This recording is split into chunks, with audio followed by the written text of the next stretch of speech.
جناب صدر مجلس حضرت اقدس مرد میدان رئیس المناظرین حضرت مولانا مفتی محمد ندیم محمودی صاحب حفظہ اللہ تعالی چې د هغې سرپرستی کې دا کاروان او د ملک صاحب انتہائی عقیدت مندانہ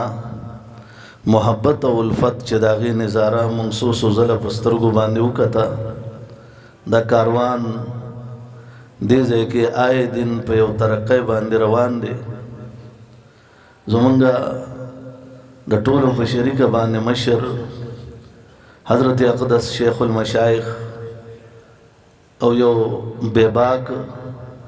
او یو غریب الطبع حضرت شیخ الحدیث مولانا عبدالمتین جمالی صاحب حفظہ اللہ تعالی او ډیر اکابرین کېدای شي زه ټول نومونه وانغستی شم خو زما په زړه کې د ټولو قدر منزلت دا په خپل ځای باندې دی ځکه چې په کومه زمانه کې دا کاروان حاجی امداد الله مهاجر مکی رحمه الله تعالی چلولو نو هغې سره همدغسې دا کبیر علماء کرامو کله به د قاسم نانوتوي نمبر کله به د حضرت شیخ الهند نمبر په نمبر د قافله ولی الله نه سلسله را روانه وه نو هغه سلسلې کړی نن هم الحمدلله په وطن عزیز پاکستان کې چې څنګه دې پروګرام انعقاد هم د 14 اګست په مناسبت سره د علماو د کردار هغه وجه او د علماو د کردار هغه خبرې او د هغې تاریخي اقوال امت مسلمه ته مخې ته کېښودل دي چونکې زمونږ بدقسمتي دا ده چې د پاکستان په ځمکه باندې کله مونږ ته کتاب مخې ته کېښودی شي مونږ په سکول کې یو یا په کالج یونیورسټۍ کې یو نو چېرته سر سید احمد خان چې د هغه نظریه هغه د مسلمانانو نظریه نه وه کله راته هغه نه هیرو جوړ شي کله راته ډاکټر عبدالسلام نه هیرو جوړ شي او د هغه په نوم باندې ایوارډونه او بیا د یونیورسټو نومونه کېښودی شي او کله زمونږ په وطن عزیز پاکستان کې د ابن سینا په نوم باندې اگر چې زه په هغه موضوع بحث نه کول غواړم په هغې باندې یونیورسټو قیام وشي لیکن اصل تحریک چاونه کتو چې آیا دا سلسله د کم ځای نه را روانه وه آیا شاه ولی الله رحمه الله تعالی قربانی سوی شاه عبدالعزیز د کم کاروان مشر زه سحر لاهور کې وم غالبا 12 بجو ټیم لاهور کې ملګرو ما ته وی چې دلته پروګرام دی موږ سره خامخا ایثار شه او دا نعمت غیر مترقبه دی موږ سره ایثار شه او داسې به وي وډمبه بیان به دی بیا وزن کلی ته واپس ورسه ما غي ته مې استاسو چې دې ځای پروګرام انعقاد کله وشي نو ټیک ده زه د وطن عزیز پاکستان چې څنګه زما د ناتخوانانو ملګرو وي چې زمونږ بچی دي بچی په وطن باندې قربانو وطن د پاره وینه مونږ ورکو او تاریخ د علماء کرامو او زمونږ د مشرانو د ټولو گواه دی که د پاکستان د ځمکې بنیادونه موکتی شي نو د پاکستان د ځمکې په بنیادونو کې هم زمونږ د نیکونو وینه کچري نه وینو یو سړی د راشي مونږ له په مخ باندې راوتو کې د دې وطن بنیادونه ما غي ته دا وې ما مونږ ته به د کتاب یو شکل مخې ته تاسو دې ځای کېدی او تاسو به راته وایي چې په دې باندې ته خبره روانه کا چرې به دا نه وایي چې زما د اکابرو دې ځای کې کردار سو شاه ولی الله دې ځای کومه قرباني کړې وه آیا حضرت مولانا قاسم نانوتوي رحمه الله چې په خپله باندې د دلی په قلعه باندې په انګریز باندې په 1857 کې او د شاملی په میدان کې حضرت مولانا قاسم نانوتوي په خپله باندې د بوسو بار باندې اور بلې او هغه په خپله رواني او د انګریزانو قلعه تېږدي او هغه قلعه پې الوزي آیا زما د هغه اکابرو هغه قرباني چرته لاړه آیا د پنجتار نه چې کله سید احمد شهید رحمت الله علیه د رنجیت سنگھ مقابلې ته راپاڅېدو او په ټول پنجاب باندې رنجیت سنگھ په هغه وخت کې حکمرانی کولا ما ته د تاریخ اوراق ووایه چې د علماو نه علاوه په هغه وخت کې د هغه مقابلې ته سید احمد شهید او شاه اسماعیل شهید چې د قافله ولی الله هغه سرکرده سردارانو آیا د هغې نه علاوه چې هغه ظالمانو د سکانو په هغه دور کې هغه ظالمانو په هغه وخت کې د مسلمانانو د بچیانو نه زمونږ د هغه خویندو میندو نه کله کپړې ویستې او هغه بربنډې په لارو کې به ګرځېدې د هغه تحریک مقابله چا کړې وه مقابلې ته څوک را پاڅېدلي وو هغه وخت د مقابلې شهسواران څوک وو هغه وخت په میدان کې زهر چاله ورکړی شي وو هغه وخت په میدان کې ګولۍ په چا باندې ورېدلې وې آیا سلطان ټیپو شهید رحمه الله چې کله د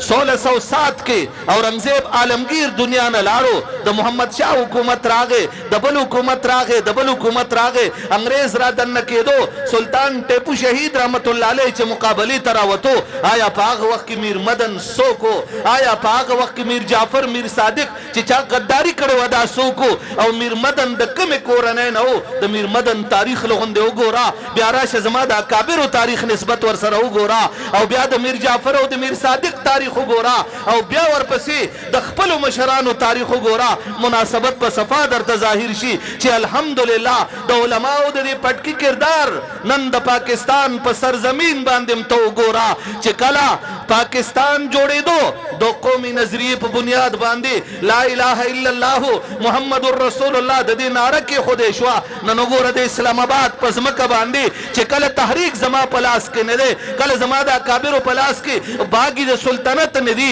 نن وګوره په اسلام آباد 40 جماعتونه چروانیږي لیکن الحمدلله بیا مقابلې ته مولا میدان کې ولاړ دی نن دنیا وکتل او دنیا هغه تاریخ هم رقم تراز کړو چې کله په 1726 کې او 1720 کې کله د سکانو یلغار په پنجاب باندې راغې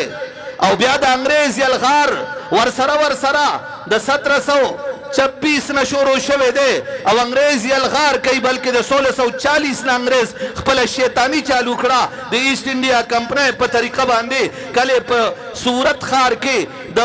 پونا سره نږدې هلته هغې خپله کمپنۍ جوړه کړه بیا یې بمبۍ ته منتقله کړه بیا هلته نه فوجونه راوچت کړل هغه وخت کې کردار وګوره چې د هغې خلاف لومبنۍ فتوه چا ورکړې وه آیا هغه وخت یاد نه دی چې د انګریز د ټینک ګولۍ پورې عالم به تړلی شوی او چې ګولۍ به ویشتی شو هغه عالم به په هغې کې د هغه پرخچې والوتې او هغه به زرې شو د هغه د وینو زو د هغه د غوښو د هغه د هغه ټکړو پته به ونه لګېده لیکن اگر آج آزادی کی بات ہوتی ہے لوگ جلدی کہتے ہیں جی محمد علی جناح نے آزاد کرایا میں بھی کہتا ہوں بانی پاکستان ہے اور خواب کس نے دیکھا میں بھی کہتا ہوں کہ علامہ اقبال ڈاکٹر محمد اقبال نے ایک قرارداد بھی پیش کیا تھا وہ میں بھی کہتا ہوں لیکن مجھے یہ کیوں تانا دیتے ہو جب تم کہتے ہو پاکستان بن نہ رہا تھا تمہاری مخالفت تھی 1948 میں حضرت مدنی رحمہ اللہ سے جب پوچھا گیا حضرت مدنی 1948 کے پاکستان تر آگلے دے تپوست کی گی مولانا حسین احمد پاکستان بن رہا تھا آپ لوگوں نے مخالفت کی تھی کیوں کی تھی آج پاکستان کیوں آئے ہو عجیب جواب دیا پوری دنیا آج تاریخ کے نوراق کو اگر میں کہتا ہوں زبرجد کے الفاظ میں لکھا جائے اگر موتیوں پہ لکھا جائے اگر وہ سونے پہ لکھا جائے پھر بھی کم ہوں گے ارشاد فرمایا مسجد جب بن رہی ہوتی ہے اختلاف ہوتا رہتا ہے لیکن جب مسجد بن جاتی ہے تو اتفاق ہوتا رہتا ہے زماد وطن تعبیری پا کمو اندازو کے بیان کرو آیا زمون سترګې د هغې نه ړندې دي آیا قام په دې باندې ونه کتل آیا که چرې په 13 اګست باندې دا ورځ وه بټواره کېده په باډر باندې لاډ بیډن پاول ولاړ دی او د تحریک آغاز په ختمېدو باندې دی او په دغه وخت کې بټواره کېږي پاکستان دومره شو او هندوستان ته دومره حصه ملاو شوه په دغه وخت کې راته ووایه چې په هغه وخت کې غداري چا کړې وه مقابلې چا کړې وه چې په د 13 اګست په دې شپه باندې مرزا ناصر را پاڅېدو هغه وی چې موږ پاکستان سره یو کېدل نه غواړو موږ هندوستان سره یو کېدل غواړو لغو د دې جواب راکا چې آیا هغه ولې وی چې هندوستان سره ملاوېدل غواړم آیا دغه مقابله بیا پاکستان کې چېده او په 1973-74 کې په 7 ستمبر باندې د آرټیکل 3 تحت 106 260 ترامیم کې شک نمبر 19-20 د پاکستان په آئین کې لګېدو آیا داغه اگر مؤثر کردار سو کو آیا اگر تحریک چا چلو لے تحریک بانی سو کو آیا کپ 1984 کے دا جنرل ضیاء الحق بدور کے دا امتناع قادیانیت آرڈیننس سراؤزی 298 اے 295 اے 295 بی 295 سی 298 اے 298 بی 298 سی راؤزی ما تلگو آیا غزے کردار دچاؤ کچھری متحدہ ہندوستان کے اگو رے پا متحدہ ہندوستان کے او دا انگریز کتاب اگو رے او انگریز را پاسی اگر خپل کتاب لکی او پاک کتاب کے غدا لکل کئی چی اگوئی تامسن انگریز مورخ دے اگوئی وی لاہور دلی سے لے کر خیبر تک ایسا کوئی درخت نہیں تھا جس پہ ایک عالم کو لٹکایا نہ گیا تھا شاہی مسجد ہندوستان میں شاہی جامع مسجد میں ایک تالاب میں ہر روز 100 علماء کو بگو دیا جاتا ہے چونے کے ڈرم میں ڈالا جاتا ہے جلا دیا جاتا ہے پر تحریک آزادی کی تحریک کو آواز کو اور اس لبیک اور صدا کو نہیں چھوڑا مجھے مسلمانوں ذرا بتاؤ تحریک کی کامیابی کس کی مرہونی منت ہے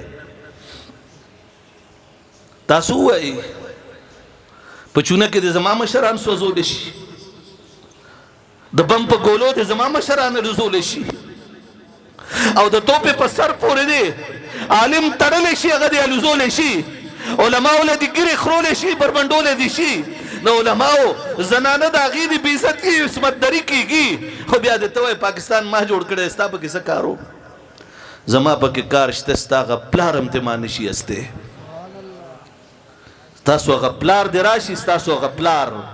ستا پلار انگریز تے نظنیم یستلے شوے ستا بس حیثیتی ما سر دی سیٹنی ما سر دی اسنی قسم پر عبد کعبے چے سرمندر نو باسم الحمدللہ زد پاکستان آقا باسیم چے الحمدللہ زما دا کابرو پبینو باندے زما وطن جوڑ شوے دے دا وطن زما دے دا دے چا دا پلار ندے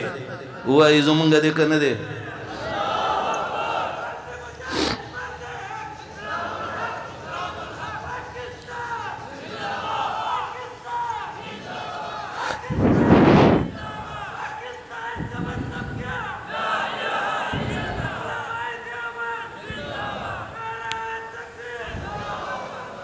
ہمیں ڈراؤ گے ہمارے اکابر کو نہیں ڈرایا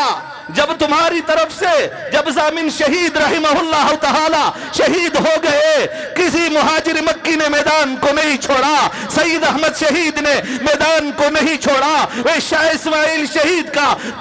سر تن سے الگ ہو گیا سر ایک جگہ دفن ہو گیا تن دوسری جگہ دفن ہو گیا پر میرے شہید نے تمہارے خلاف جو بغاوت کا اعلان کیا تھا الحمدللہ بغاوت کا اعلان کل بھی موجود تھا آج بھی موجود ہے انشاءاللہ زما عزیزانو منگ چی دیزے راجہ مجو زما وطن دے پاکستان وینا پاک زما دا مشرانو توی شویدہ سمرہ علماء دیزے تشریف فرما دی دیو یو تاریخ گورا دنی کا تاریخ گورا وینا زمنگ توی شویدہ وطن زمنگ دے او انشاءاللہ گورا زما قائد اعلان کرو میدان آئے گا جب میدان آئے گا تم دیکھو گے تم اعلان کرنا وطن کی پاسداری کے لیے اگر میدان میں اترے گا انشاءاللہ مولوی سب سے پہلے میدان عمل میں اترے گا ویبا انشاءاللہ نہیں بلند آواز سے ویزرہ دکھا تو دو ان بے غیرتوں کو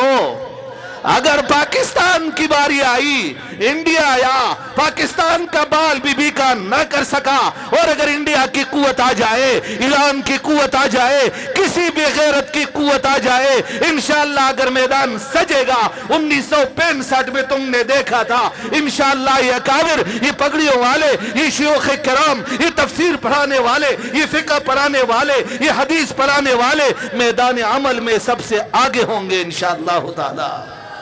یہ ہمارا وعدہ رہا اور کسی میدان میں ہم پیچھے نہیں ہٹے دکھیلا گیا دکھیلنے کی کوشش بھی کی گئی پیچھے ہٹانے کی کوشش بھی کی گئی لیکن الحمدللہ تاریخ گواہ ہے 1707 سے لے کر 1607 سے لے کر 1926 کی تاریخ کو دیکھ لو شاملی میدان کے 1857 کی تاریخ کو دیکھ لو، 1926 کی تاریخ کو دیکھ لو، 1920 میں جو معرکہ پیش آیا، 1915 میں ریشمی رومال بھی آیا، 1915 کے اوراق بھی اگر میرے نہیں مسٹر ٹامسن کی دیکھ لو، جارج برنارڈ شاہ کی تاریخ کے حوالے سے بھی دیکھ لو، جو انہوں نے وہ سب سے پہلے جو پیشن گوئیاں دی تھی وہ بھی دیکھ لو۔ اس کے علاوہ جو بھی تمہیں مورخ نظر آئے 1915 کی حقیقت ذرا سامنے لاؤ کہ روشنی رومال میں، ریشمی رومال میں کردار کن کا تھا، کن کن علماء کی، کن کن علماء کے سر تن سے جدا کر دیے گئے، کن کن کو چونے پہ جلایا گیا، کن کن کو نیزوں کی انیوں پہ اٹھایا گیا، کن کن کو توپوں کی یلغار پہ ان کو لڑایا گیا، کن کن کو توپوں کے نیچے لایا گیا، بموں سے اڑایا گیا، لیکن الحمدللہ نعرہ یہ تھا کہ اسلام بھی رہے گا، میرا ملک وطن پاکستان بھی رہے گا۔ انگریز چاز غلولو اب انشاءاللہ آئندہ بے منگا نہ پریکتو زمان بدا عظم ہوئی نند مفتی سے سرپرستائی کے، شیخ جمال الدین عبدالمتین جمالی سے سرپرستائی کے، ستاسو دا ٹولہ کابر مخیدہ تشریف فرما دی، ندے ٹولو پر سرپرستائی کے، ملک سے وندیزے تشریف فرما دے، قربانے والدے ندے ٹولو پر سرپرستائی کے، آیا کم کم بچے دا عظم کئی پاکستان انشاءاللہ دا پاکستان تر آخری حدود پورے، دا پاکستان تر یو بنیاد پورے، نن 14 اگست زا عظم کوم 14 اگست چالو کی گی گھنٹہ بعد زا عظم کوم زمانگ دا ٹولو عظم دے چھے انشاءاللہ جو بھی وقت آئے گا، جیسے بھی حالات آئیں گے، جیسی بھی کیفیت ہوگی، انشاءاللہ وطن عزیز کے لیے مر مٹنے کے لیے ہم تیار رہیں گے۔ نہیں بلند آواز سے اور بھی بلند آواز سے، لیکن ساتھ ساتھ ایک بات اور کہتا جاؤں، اگر اسلام کی بات آ جائے، ختم نبوت کی بات آ جائے، اپنے اکابر کی بات آ جائے، تو ہمارا یہ عزم تو پہلے سے ہے کہ انشاءاللہ ہم اپنے اکابر پہ، ہم اپنے پیغمبر کے صحابہ پہ، ہم اپنے پیغمبر کی ناموس پہ، ہم اپنے پیغمبر نے جو قانون ہمارے لیے چھوڑا ہے اس قانون کے لیے، جو رب نے کتاب چھوڑی ہے اس کتاب کے لیے، جو پیغمبر نے سنت چھوڑی ہے اس سنت کے لیے، ہم ہر وقت میدان عمل میں رہیں گے انشاءاللہ۔ اچت آواز ور سر اللہ سوچت کے پچھا ورتا ہوا ہے چھے انشاءاللہ میدان عمل کے بیو انشاءاللہ، وہی میدان عمل کے بیو انشاءاللہ۔ نعرہ تکبیر، بلند آواز سے نعرہ تکبیر۔ جیوے سر و پاکستان ہوئی دوزل بیا بو سر جیوے سر اسلام ہوئی، جیوے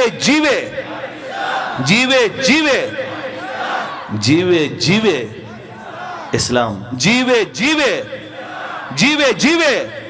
اور مودی گدہ بھی اگر سامنے آ جائے، چاہے ٹرمپ بھی آ جائے، چاہے کوئی اور پیوٹن بغیرت آ جائے، چاہے وہ کوئی اور انیل مسرت جیسا بغیرت کوئی آ جائے، چاہے مسرور جیسا بغیرت کوئی بھی آ جائے، چاہے مودی جیسی بغیرتی کا کلچہ بھی کہیں بھی نظر آئے، انشاءاللہ میدان عمل میں ہماری تلوار ہوگی، ان کی گردنیں ہوں گی انشاءاللہ۔ وآخر دعوانا ان الحمدللہ رب العالمین۔ پاکستان پائندہ باد۔